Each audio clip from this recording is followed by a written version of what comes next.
नहीं बजाए तभी तो ये कार्यक्रम सफल होगा।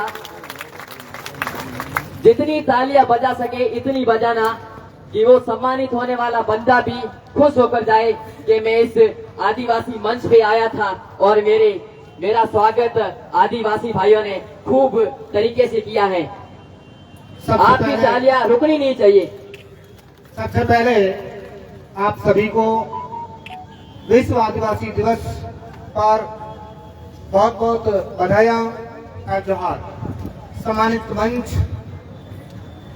विशाल पंडाल में विराजे मेरे पिता तुल्य बुजुर्गों, युवा साथियों और विद्यार्थियों, मैं मातृशक्ति साथियों, हम सबको विदित है कि आज का दिन यूएनओ द्वारा घोषित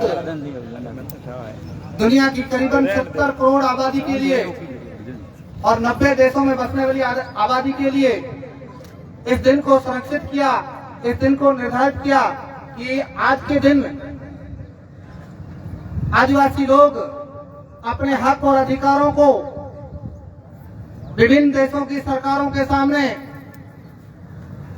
अपनी समस्याओं को उजागर करें तथा उस का निराकरण हेतु विभिन्न प्रकार के संगोष्ठियां करके, विभिन्न प्रकार के कार्यक्रम करके अपने मुद्दों को, अपनी समस्याओं को सुलझाए।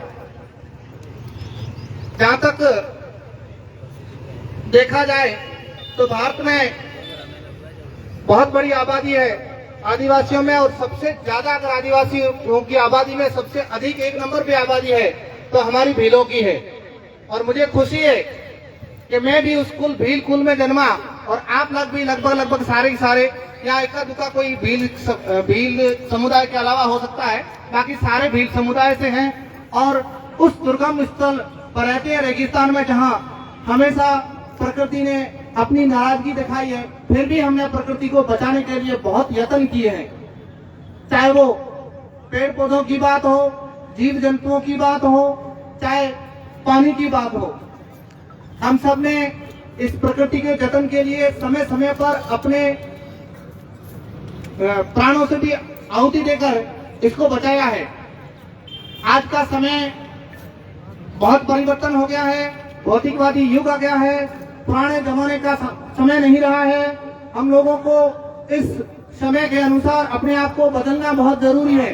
आज के समय में सबसे अगर महत्वपूर्ण जरूरत है तो शिक्षा एक सब समस्याओं की कुंजी के रूप में काम करती है।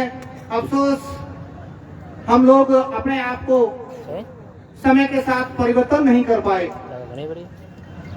फिर भी जब जागो तब सवेरा, हम लोगों को अब मिलकर ये अलग जगानी पड़ेगी, अपने आप को समझना पड़ेगा, अपने आप को उस समय के अनुसार ढालना पड़ेगा। और हम सब मिलकर एक साथ अगर एक क्रांति के रूप में इसको एक चुनौती के रूप में लेंगे तो निश्चित रूप से हम अच्छे मुकाम पर पहुंच सकते हैं। ये कोई दिन दूर नहीं, ये शिक्षा कोई बड़ी बात नहीं होती है। हम तो वो लोग हैं जो गुरु की तस्वीर लेकर, गुरु की तस्वीर सामने रखकर हुनर सीख जाते हैं। एजुकेशन कौन सा बड़ी बात है, कोई बड़ी बात नहीं है।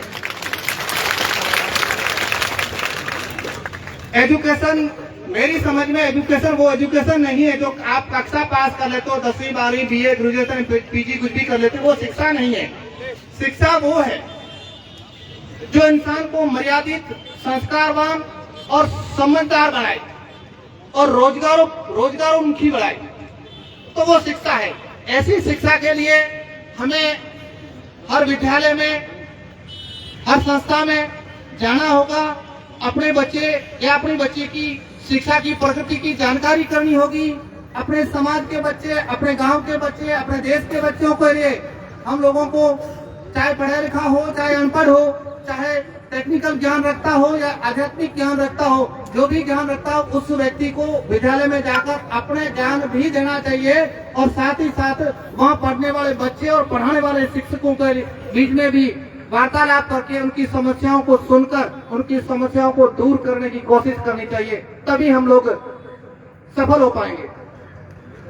जहां हम रह रहे हैं वो क्षेत्र क्षेत्रीय आबादी, आदिवासी आबादी का क्षेत्र है। हम लोग बहुत कम है मुश्किल से 5 से 7% क्षेत्र है, लेकिन इसमें भी कई गांव तो ऐसे हैं जहां पर हमारी आबादी नगण्य है ही नहीं किसी गांव में। तो हम लोगों को दूसरे लोगों के साथ में भी अपना तालमेल बना के रखना होगा। ऐसा कभी भी काम नहीं करना होगा जिससे सामने वाला अपने कंधे पर बंदूक रख के दूसरे का शिकार करे और शिकारी का नाम अपनाए और शिकार करने वाला दूसरा हो। ऐसा काम हमें कभी भी नहीं करना चाहिए। ये लोग बहुत ही साथीराना दिमाग से, बहुत ही साथीराना ख्याल से बहुत बहुत स्वागत है। हमारे बीच पधार चुके हमारे मुख्य अतिथि महोदय श्रीमान मेवाराम जी जैन साहब, आपका भील समाज की तरफ से बहुत बहुत स्वागत है। विधायक बाड़मेर एवं अध्यक्ष राजस्थान गौ सेवा आयोग और दीपक जी माली, जिनकी तरफ से अपन कहें नगर परिषद की तरफ से जिन्होंने हमारे लिए शानदार टेंट की व्यवस्था कराई, आपका भी बहुत बहुत स्वागत है श्रीमान जी। आप आए और मंच पर अपना स्थान ग्रहण करावे। मगर हम साथियों, हम लोगों को हमेशा जागरूक रहकर एक जागरूक नागरिकता का और मर्यादित और कानून को मानने वाला व्यक्ति मानते हुए हमेशा अपना काम करना होगा।